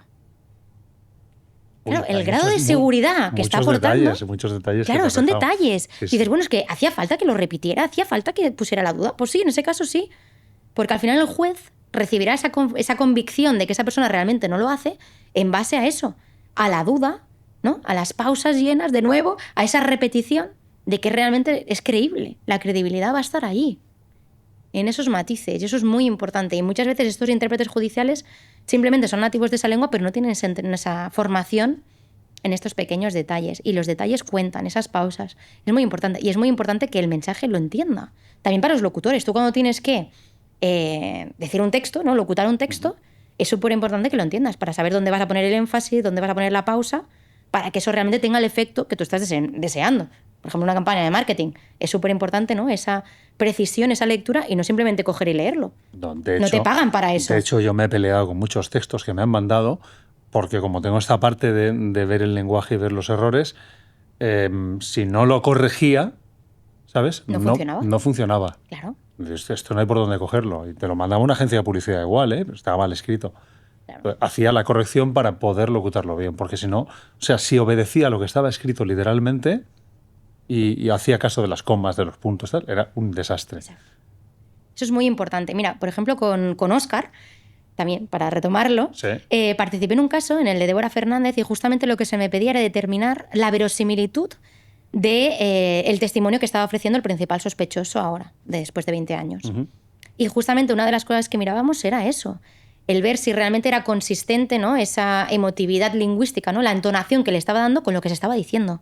¿Encaja una cosa con la otra? El uso del no lo recuerdo. Claro, es verdad que después de 20 años es posible que haya detalles que no los recuerdes. Pero hay otros que dices, hombre, durante 20 años tienes esa espada, ¿no? Que te están cargando de dónde estabas en esa noche, pues es extraño. Y lo que hacíamos muchas veces pues, era comparar en preguntas que sabíamos que no tenía por qué mentir, ¿no? Y que además ya había datos que decían, sí, es cierto lo que está diciendo, con justamente preguntas en las que no teníamos detalles de si estaba mintiendo o no, y aparecían pues, ciertos marcadores típicos, según los estudios, que aparecen cuando alguien no está siendo veraz. Que entonces no hablamos de la mentira, sino de la verosimilitud o la veracidad de lo que se está diciendo. ¿Es satisfactorio cuando descubres algo y luego se constata? O sea, cuando esa suposición que tú tienes, bueno, has dicho que las suposiciones no. Cuando esa conclusión a la que has llegado, que sí que es empírica y científica, ¿se constata después? O sea, sí, pero en muchos casos tampoco lo sabemos, ¿eh? Tú entregas el informe y ya después no te dicen nada. Muchas veces no lo sabes. Pero sí, por supuesto, al final ves que tu trabajo tiene una aplicación real, sobre todo para los lingüistas, que muchas veces nos quedábamos, pues hacemos un diccionario, ¿no? O parece como que no tengamos una aplicabilidad, que es algo muy teórico, y ves que realmente esto que tanto te gusta tiene una aplicación real, social, un impacto, pues realmente da mucha satisfacción, ¿no? Porque ves los impactos, es palpable. Dices, estoy ayudando realmente a la gente, ¿no? A hacer justicia, a que la justicia sea mejor. Mientras te estoy escuchando, me viene a la cabeza José Bretón y toda la polémica que hay con este libro, que si tiene que salir o no tiene que salir. ¿Qué opinas de esto como lingüista? A ver, yo es un tema que me preocupa mucho, el tema de los medios de comunicación, ¿no? Porque a mí me ha pasado alguna vez pues, que ha salido una pericial mía y que lo que yo trataba como un porcentaje en un lugar, después lo extrapolan a una conclusión. Sí. Y por lo tanto creo que tenemos... Bueno, sobre todo los medios de comunicación tienen que tener una valoración muy ética, ¿no? Y realmente ver hasta dónde tenemos que decir y hasta dónde no, y a quién tenemos que dar voz y a quién no. Pero por otra parte, es un tema que además a mí me interesa muchísimo, el lenguaje de este tipo de criminales, porque creo que, claro, nos dicen mucho sus palabras y también nos pueden ayudar mucho a la prevención o al trato que se le está dando, o incluso en un interrogatorio. ¿Cómo debemos de tratar a este tipo de personas que miden muy bien sus palabras? por eso te digo que el lenguaje te da unas indicaciones a priori que a posteriori pueden ser muy distintas. O sea, en el perfil de José Bretón ya se ve claramente que es un tío que es psicópata, tiene todo el perfil psicopático, creo, por la gente que lo ha perfilado. Ya sabes, por tanto, que vas a leer textos, aunque no lo escriba él, lo escriba un periodista, pero habrá seguramente declaraciones suyas, respuestas suyas literales que esconden esa patología, ese perfil de personalidad y también todo lo que ha hecho. O sea, ya está desenmascarado. Uh-huh. Sí, totalmente. En este caso hay muchísimos asesinos en serie incluso, que todos cumplen como unas ciertas características lingüísticas, ¿no? A nivel lingüístico. Lo que decíamos antes de centrarse en sí mismos, el no poner nombre a las cosas. Por ejemplo, muy pocas veces se refieren a yo asesiné o yo maté, sino las cosas que pasaron, ¿no? Ellos se distancian de sus palabras. Muy pocas veces le ponen nombre a las víctimas. Utilizan, por ejemplo, pronombres personales o posesivos. Mis hijos, muchas veces, como para apropiárselos de que eran una propiedad con la que ellos podían hacer muchas cosas. Y son recursos muy típicos de estas personas y realmente no hacen confesiones. No son confesiones, sino que realmente son cartas en las que ellos las utilizan para que la gente empatice con ellos, por tanto es un mensaje a los demás. Manipulador. Para su propia tranquilidad o incluso para mandarle otro mensaje a las víctimas y volverlas a revictimizar.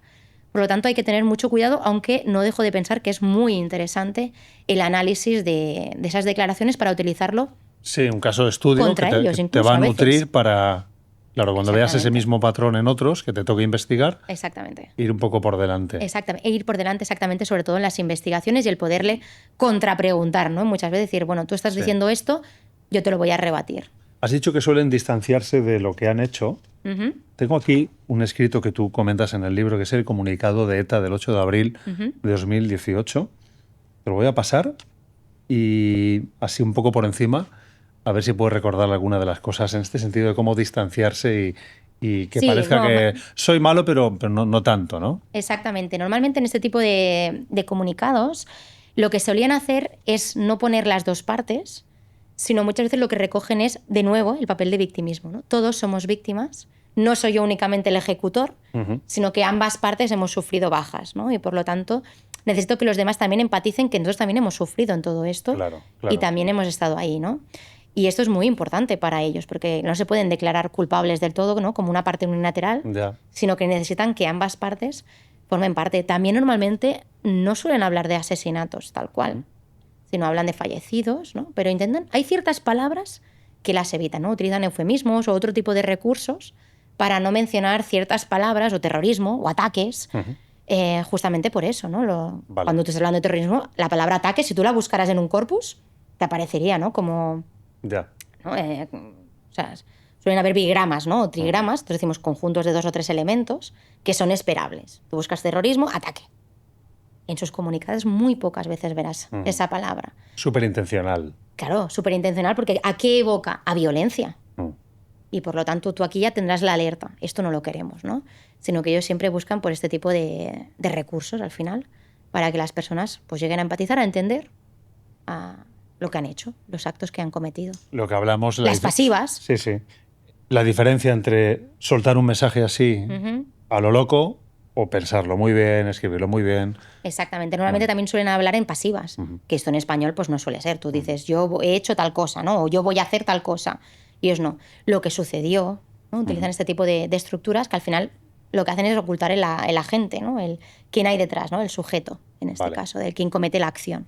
En el texto que te he pasado, ¿ves alguna frase que te llame especialmente la atención, que sea bueno destacar? Bueno, yo simplemente... Me oye, Sheila, que tiempo, no, lo que tranquilo, necesites. Porque simplemente es que todas las frases están bien pensadas. Es decir, nos podríamos ir a la primera frase y ya encontraríamos elementos, ¿no?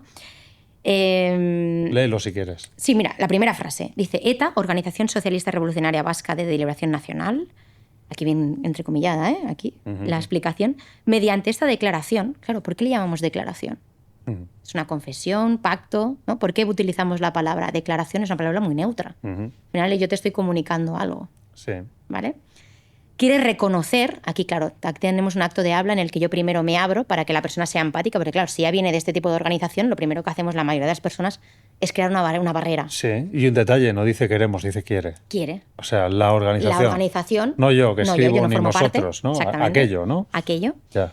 El daño que ha causado en el transcurso, esa es la distancia, ¿no?, que queremos marcar. Sí. Quiere reconocer el daño que ha causado en el transcurso de trayectoria armada, no decimos terrorismo, sino trayectoria armada, y mostrar su compromiso para dejar atrás definitivamente las consecuencias del conflicto.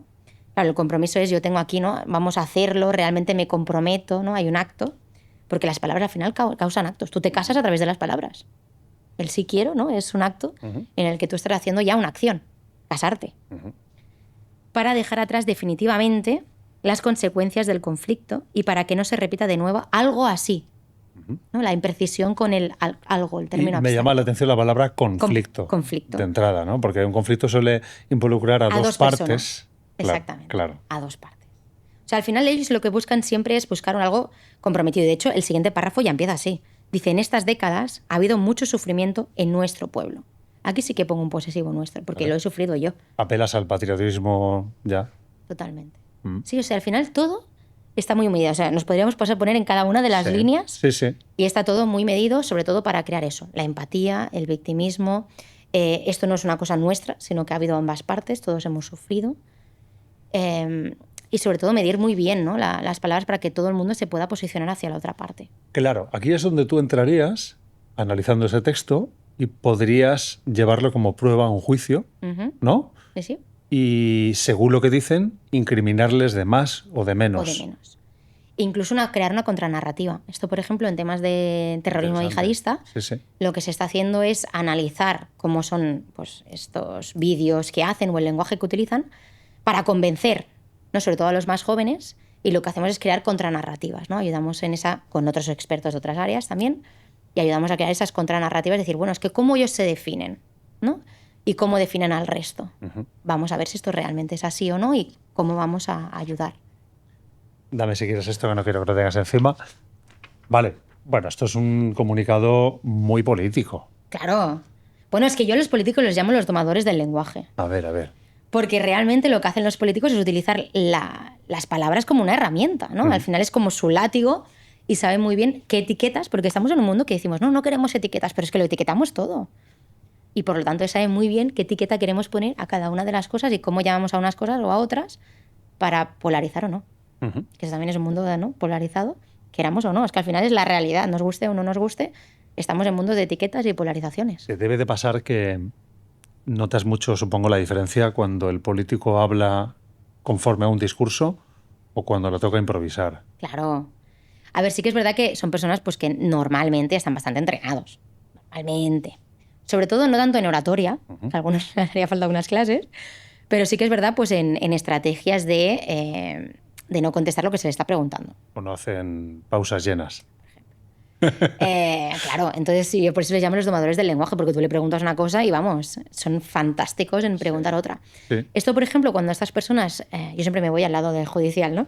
Pero cuando estas personas forman parte pues, de algún tipo de juicio, ¿no?, o están haciendo declaraciones a nivel judicial, esto es muy interesante porque ahí también los utilizan.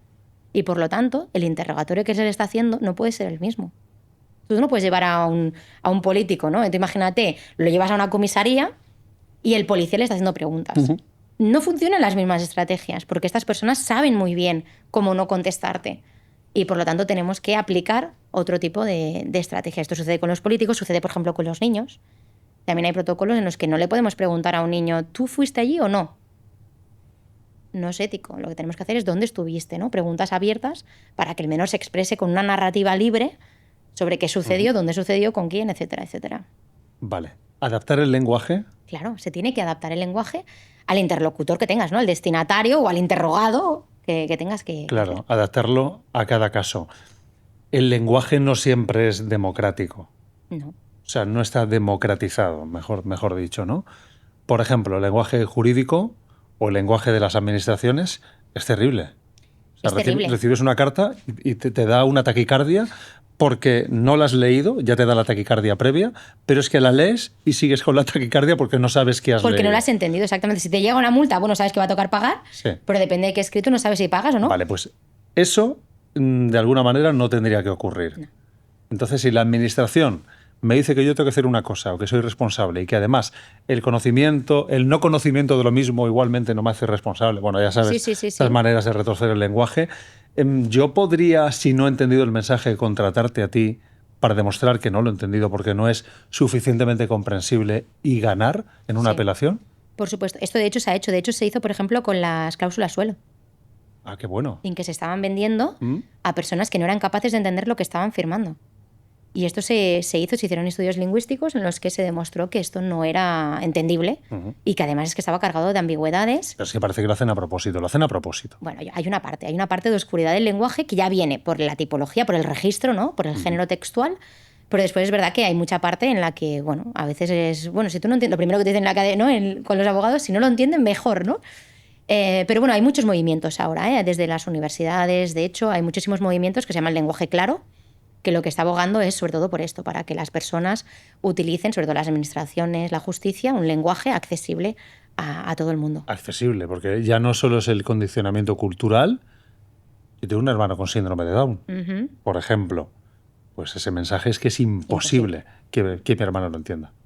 Claro, también tenemos que buscar un equilibrio, ¿no? Porque es verdad que a veces el lenguaje jurídico debe de respetar unas ciertas normas, ¿no? Y además, pues a veces hay ambigüedades que son buscadas, por ejemplo, en la ley, porque no lo podemos prever todo y por tanto tiene que haber una parte en la que deje abierto. Por ejemplo, cuando no sabíamos, no podíamos prever que habría delitos cometidos casi por inteligencia artificial. Esto no era previsible, pero sí que tiene que haber, ¿no? Ese espacio en la ley para que lo pueda encajar ahí, vamos a decirlo así. Pero sí que es verdad que hay otras veces que no hay excusa para que no sea entendible y sobre todo para dependiendo qué colectivos, ¿no? Personas pues, con síndrome de Down, con otro tipo de patologías, personas que no hablan el idioma, ¿no? También se les tiene que tener acceso y que realmente puedan entender por qué están siendo procesados y qué derechos y obligaciones tienen. Me está gustando mucho lo que me dices, porque como apasionado del lenguaje me encanta. Lo que pasa es que no sé si te podría tener en nómina solo para mí, para mandarte cosas y dudas. Pero, aunque no te tengo en nómina, sí tengo una cosa contratada de la que te quería hablar. Tengo unas hojas aquí. Parezco un político, mira. Tengo aquí ChatGPT. ChatGPT, vale. Claro, yo le puedo pedir que me asuma roles de lingüista forense. Nunca será Sheila Queralt, pero se arrima, ¿no? Gracias a ChatGPT, muchas personas hoy pueden coger un mensaje de las administraciones, PDF, lo recibes, notificación electrónica, coges, copia, pega. Oye, ¿qué dice esto? Y me lo aterriza. Pero yo he llevado a Chat un poco más allá. Creé un perfil de lingüista forense. Te lo quiero compartir, ¿vale? Y le puse el manifiesto de una bomber. Voy a leer su análisis. El manifiesto lo tenéis en internet. Sí. ¿Puedes dar 4 pinceladas de quién fue una bomber y qué hizo para que yo pueda leer esto? Pues una bomber fue uno de los primeros casos en los que se utilizó un análisis lingüístico. Sin más, el caso más mediático, el más caro. Y este caso era una persona que ponía bombas en universidades y aerolíneas, de allí una bomber. Mató a varias personas, no había manera de pillarlo. Habían todo tipo de investigadores y no había manera de dar con el perfil. Hasta que llegó un joven del FBI, en este caso, que tenía una novia lingüista, la importancia de los novios también. Y dijo, ostras, pues me llama mucho la atención la lengua, ¿no? Y hicieron un análisis de la lengua que utilizaba esta persona y ahí sí que dieron con el perfil de esta persona. Que ahora supongo que nos lo dirá también ChatGPT, no voy a hacer spoiler. O sea, fue gracias a lingüística forense. Puede ser, sí, únicamente, porque a veces la gente dice, bueno, pero realmente esto de la lingüística tiene un peso a nivel judicial. Pues diré que en Estados Unidos, únicamente con la pericial lingüística fue suficiente para emitir una orden de arresto de esta persona. O sea, fue prueba igual de sólida que lo puede cualquier ser otra prueba. ¿Vale? Para emitir la orden de arresto. Y además en este caso fue muy curioso porque se hizo un perfil, pero además también una comparativa. Dijeron, bueno, esta persona es probable que sea tal persona y pudieron atribuirle la autoría, determinar si era probable o no que fuera Fue el por sospechoso. una expresión, ¿verdad? Él usaba una expresión que la decía mal, sí. ¿no? En este caso había una expresión que él además repetía mucho. Era una expresión, porque es lo que tienen las expresiones, que uno las repite. Ya. Y además si te gustan las expresiones, los dichos, los utilizas mucho. Pero los puedes decir mal. Claro, y en este caso es lo que le sucedía a él, que él alteraba el orden de las palabras, una expresión que era, ahora no recuerdo cuál era el orden original. Bueno, sería como si yo dijera, el dicho, el refrán, dice, ande yo caliente, ríase la gente. Yo diría, por ejemplo, que se ría la gente, ande yo caliente. Exactamente. Pues un orden así alterado. Vale. Y él también lo cometía en Y los además otros lo uso textos. muy a menudo, Y eso. lo uso muy a menudo y lo reconocieron. Hubo Sí. el Familiares, hermano, ¿no? exactamente, Familiares. reconoció eso cuando lo difundió, porque él dijo, yo voy a dejar de atentar si difundís mi manifiesto, este texto. Claro, los policías dijeron, no, pues no sé si ponerlo o no, porque puede ser que haya personas que empaticen, puede ser personas que repliquen, que hagan lo mismo que él, o puede ser que alguien lo reconozca, porque además tiene una forma muy peculiar de expresarse, y fue así. Gracias a Dios, pues hubo un familiar que reconoció, que además lo denunció, porque también esto es otro, y esta persona pues tenía escritos, porque era un académico, y pudo determinar que se trataba probablemente de la misma persona. O sea, atrapado por el lenguaje. Atrapado por el lenguaje. Vale, le dije, ¿puedes asumir el rol de un lingüista forense para analizar el manifiesto de una bomber, la sociedad industrial y su futuro? Atribuido a Theodor Kaczynski o algo así, ¿no? Theodor Sí. Kaczynski. Bien. Me dijo que sí. Chat siempre se Siempre envalentona. Dije, mira, perfil lingüístico y cognitivo de una bomber. Uy, lo de cognitivo aquí ya me ha dado miedo, Ya, primer patinazo.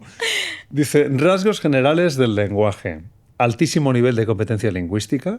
El autor demuestra un dominio extraordinario del lenguaje, la lógica argumentativa y el uso preciso del vocabulario técnico, filosófico, psicológico y sociológico. Estilo formal, académico y estructurado. Se aleja de lo coloquial. Sus frases tienden a ser largas, subordinadas, con estructuras sintácticas complejas. Apunta también, dentro de los rasgos generales del lenguaje altamente conceptual. Usa con soltura términos como proceso de poder, sobresociabilización, subrogado, determinismo tecnológico, entre muchos otros, que implican una mente analítica y teórica. Dice, Ahí ya se ha excedido ya. ahí ya se ha pasado. Ahí ya se ha excedido. Se ha pasado de rosca. Uso intensivo de conectores lógicos. El texto está plagado de estructuras como, por lo tanto, en consecuencia, por ejemplo, de hecho, sin embargo, además, lo cual revela pensamiento lógico y secuencial. Después analiza el estilo argumentativo y retórico. Dice, construcción de marcos ideológicos propios.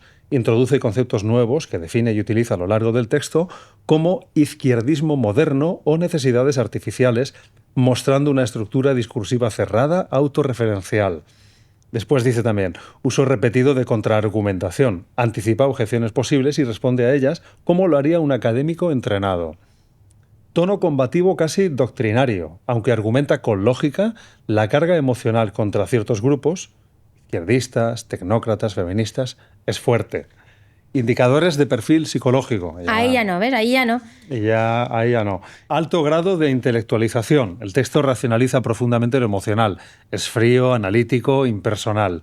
Apenas hay emociones explícitas, lo que podría indicar alexitimia o defensa cognitiva.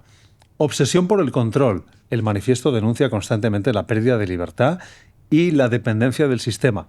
Esto puede reflejar una personalidad con alta necesidad de autonomía y rechazo a la autoridad. No me lo digas. Yo no digo No, aquí se ha pasado de rosca también. Aquí va de cuñado. Porque aquí es el va de cuñado. cuñado porque aquí está ya con el perfil psicológico. Estoy aprendiendo Has de visto. lingüística forense. Mecanismos proyectivos. El autor atribuye frecuentemente sus ideas o emociones a la sociedad moderna, los revolucionarios, las masas, etc., lo cual puede ser una forma de proyectar su propia frustración o ideología. ¿Esto sería correcto? No, nosotros no. Vale. O sea, correcto podría ser, pero en el campo de la lingüística forense no está. Vale, perfecto. Posible misantropía o aislamiento. Su desprecio hacia casi todos los grupos sociales, desde izquierdistas hasta tecnócratas, refleja una visión distanciada, crítica y negativa del ser humano moderno. Y ya acabo, rigidez cognitiva e ideológica. Defiende su sistema de ideas como una verdad cerrada, sin apenas dar lugar a ambigüedades o dudas. Usa el lenguaje para afirmar, convencer y delimitar, no para explorar o matizar. Y bueno, sí, añado algo, dice elementos forenses clave. A ver aquí qué dice. A ver. Dice alta coherencia interna, sugiere un único autor, con patrón estilístico uniforme en todo el texto. Ah, mira, eso me ha gustado. Esto está guapo. Esto me ha gustado. Lexicón técnico mixto. Combina registros de sociología, filosofía política, Mira, psicología. ahora lo está haciendo bien. Ahora sí. Ahora lo está haciendo bien. Pero lo ha dicho bien, elementos forenses clave. Aquí se ha puesto. Se ha remangado. firmeza ideológica. El texto funciona casi como un manifiesto doctrinal, similar a panfletos revolucionarios o textos de movimientos radicales. Y acaba diciendo, marcado uso de patrones obsesivo-compulsivos, ideas que se repiten obsesivamente a lo largo del texto como libertad, sistema, tecnología, proceso de poder, etc. Y ya como conclusión añade, autor varón, o sea, ojito con esto, ¿eh? Hace un perfil. Pero mira, qué interesante lo que va a decir ahora. Dice, autor varón adulto, de entre 30 y 50 años al momento de escribir, anda la horquilla. Esto estaría bien, entonces. Sí, estaría bien. ¿Vale? Y al momento de escribir también es muy bueno la precisión. Al momento Pero así, claro, puede ya. ser que el texto sea de hace 10 años y entonces ahora no lo tiene. Claro, muy interesante. Altamente educado, probable formación doctoral, con pensamiento lógico y obsesivo, rechazo radical al sistema, tendencia paranoide leve. Claro, esto ya no. Esto ya es que te he mirado. Esto ya no. Perfil antisocial disfrazado de racionalismo revolucionario. Su estilo escrito refleja aislamiento emocional, alta intelectualización y una marcada necesidad de control frente al mundo moderno. Esto No, esto tampoco. tampoco podría corresponder, bueno, lo de ahora, Ahora Sheila, ya. dice, podría corresponder a una personalidad paranoide obsesiva con rasgos antisociales, elevada inteligencia y entrenamiento académico formal. Esto es lo que tú podrías pensar, pero tienes que dejar Claro. a un lado del Exactamente. Vale. Yo en este caso, lo que sí que podríamos haber hecho es un análisis de los contenidos. Es decir, esta persona habla de esto, de esto, de esto, de esto, de esto.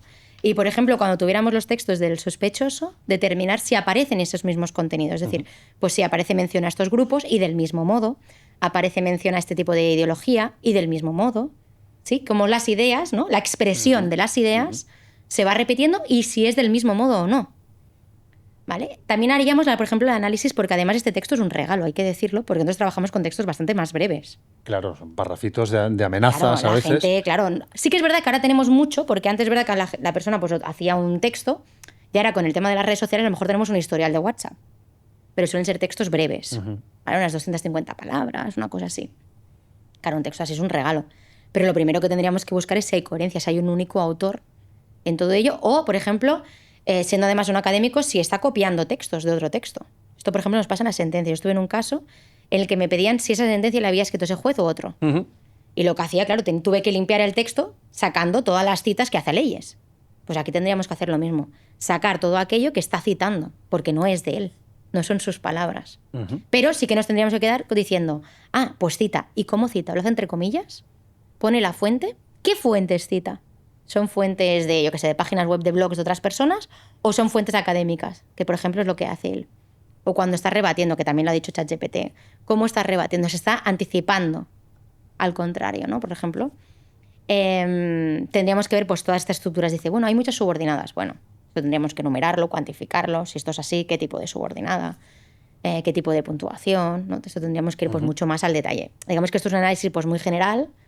Y después tendríamos que ir mucho más al detalle. Y cuando dice, bueno, es un varón. Vale, ¿pero por qué es un varón? Porque habla en primera persona del masculino, utiliza el género masculino de forma constante, porque esto a veces también sucede. Uno cambia de sexo cuando está escribiendo. Me hago pasar por otra persona y cambio. Normalmente cuando una persona lo hace muchísimo, ¿no? Escribe mucho, en algún momento se le escapa algo. Y es muy común, ¿eh? Parece que no, pero es que cuesta mucho hacer de malo. Es difícil. Y por lo tanto, aquí la consistencia es en nuestro trabajo la consistencia es clave. A no ser que utilices ChatGPT para crear un perfil de malo y que te camufle tu lenguaje. Claro, es que tú aquí has dado una muy buena idea esto de crear el perfil. ¿eh? Pues a ver si voy a ser ahora como las... Yo siempre he pensado que las películas de malos dan ideas a los más malos, ¿sabes? Bueno, es una fuente de inspiración, Pues no te voy a contar lo que he hecho, sí te lo voy a contar. Creé un perfil de malo también. ¿También creaste un perfil de malo? Un señor del Maresma. Digo, además, trabajó... O sea, yo me puse en el perfil. Digo, mira, porque lo hiciste bien. Pero es que la gente normalmente tampoco sabe utilizar este tipo de herramientas. ¿Te digo lo que le dije? Venga, dilo. Señor del Maresma. Vive, ya sabemos la zona de Cataluña que es. Trabajó toda su vida en una fábrica de zapatos. Su padre le maltrató.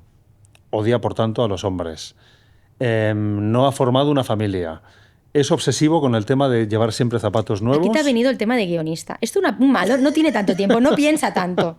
No piensa tanto. Tú aquí te has montado una película ya muy detallada. Pero es que vas a flipar cuando te diga por qué cree esto, ¿vale? Hay muchos detalles, ¿vale? Dije también que era xenófobo, racista, que no soporta la inmigración. Bueno, o sea, pinté un cuadro tú no te sentarías con él a tomar un café, Sheila.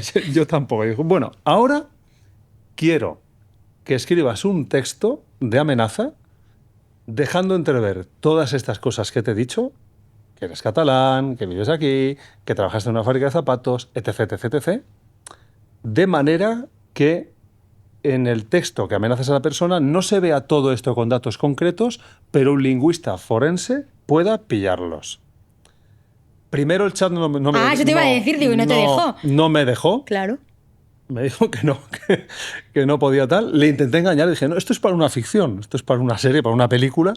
Ni con esas. Ni con esas. Entonces lo tuve que suavizar y digo, mira, no me hagas una amenaza tan concreta, pero que se perciba que es una persona que puede llegar a hacer algo. Dejemos que sea más ambiguo.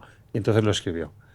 Bueno, y entonces había barbarismos, estaba muy bien hecho.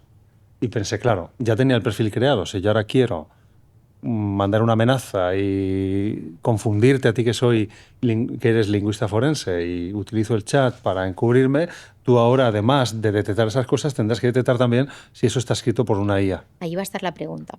Mi primera pregunta va a ser esa. Ya no voy a hacer directamente el perfil, antes lo hacía, pero ahora ya no se puede. Sí. Ahora ya no voy a hacer directamente el perfil, sino que lo primero que me va a preguntar ¿es humano o no? El texto. Es humano, que vaya tela, ¿a dónde hemos llegado? ¿Es humano o no? Porque claro, es que se utiliza mucho.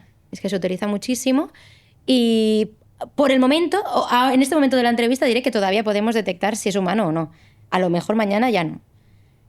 ¿Cómo lo sabemos? Bueno, temas de densidad léxica, hay ciertos patrones que son repetitivos, hay ciertos truquitos que nos vamos a decir todos, pero todavía se sabe. Pero es difícil, lo hace muy bien ChatGPT. Llegamos al final y me he reservado una pregunta para el final. Venga, a ver. A propósito, la idea de esta pregunta es que luego salga ahí en el teaser y tal. No, al final. A ver. ¿El tipo de letra que usamos al escribir dice también mucho de nosotros? Pues no lo analizamos. Los lingüistas forenses nos da igual si lo escribes a máquina, en ordenador, nos da exactamente igual porque no analizamos. Eso es faena de los grafólogos y los calígrafos. Pues no, eso no lo analizamos y de hecho la mayoría de las cosas que nos llegan suele ser digital. O sea que un grafólogo sería distinto a un lingüista. Totalmente ya es distinto. otra historia. Exactamente. Y ellos sí que entran en la parte psicológica. Ellos no entran en la parte lingüística, sino que analizan pues, la forma, ¿no?, de las letras en las que las dibujamos y sacan conclusiones psicológicas. O sea, es totalmente lo que nosotros no hacemos.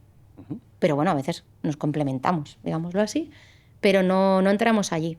Nosotros somos totalmente científicos y nos metemos únicamente en qué se dice y cómo se dice desde las palabras.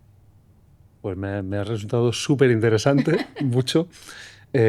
Una pregunta, mira, te voy a las preguntas profundas de Roca Project. Primero te suelto una un poco así loca.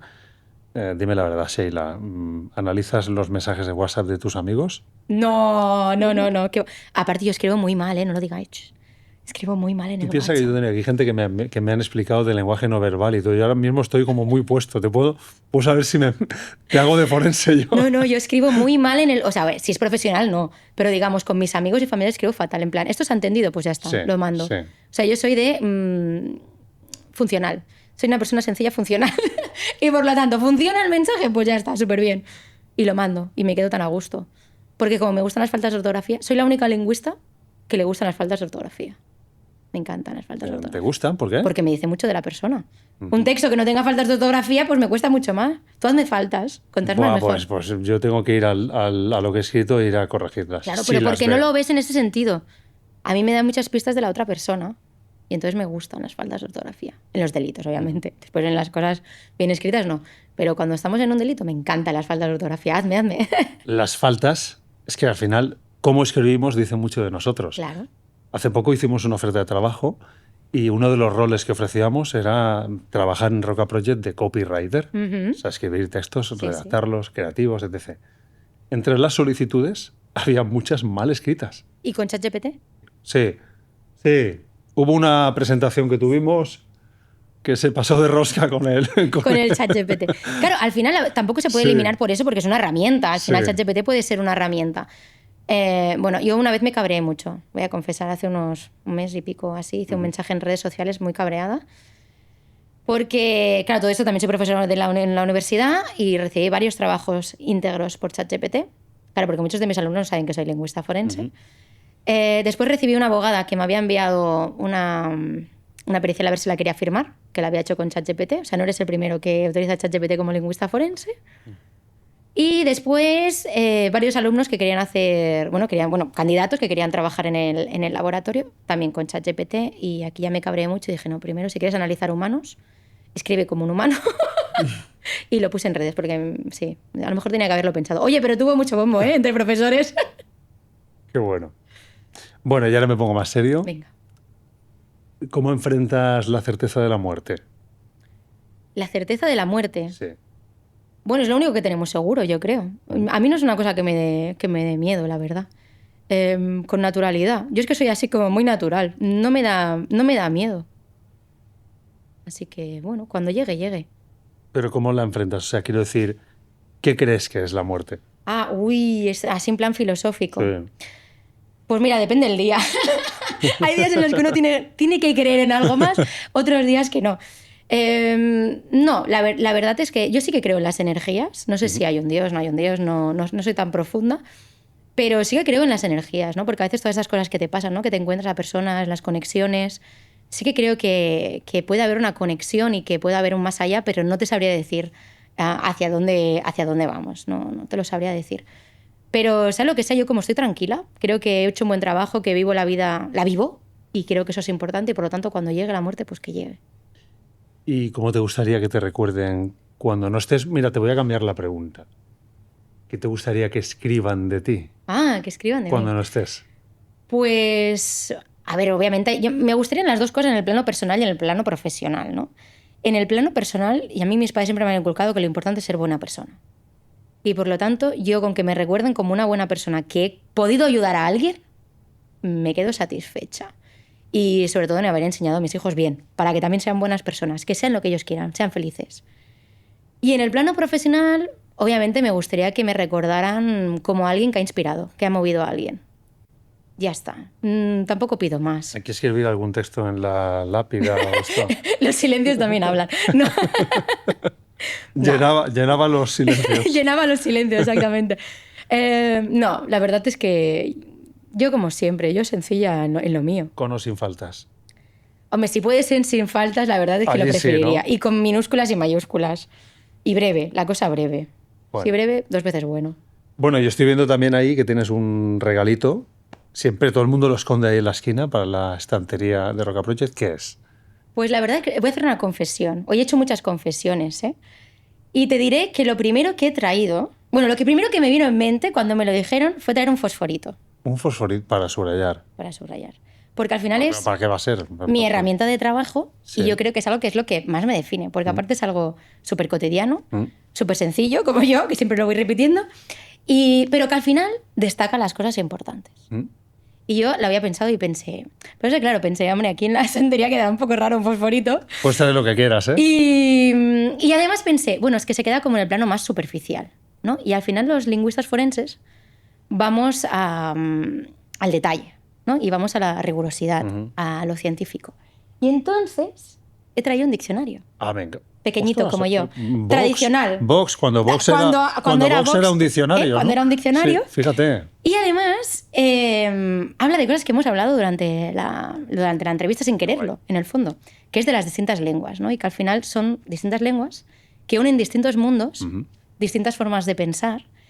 Y además me gusta también la idea del diccionario por todo el tema de la importancia que se le da a cada palabra, ¿no? Porque cada una de las palabras en mi profesión pues cuentan y muestran pues todo ese tema del detalle, de la rigurosidad, de que realmente tenemos que tener en cuenta todo aquello que se dice, pero también entre las páginas, ¿no? Todo aquello que no se dice.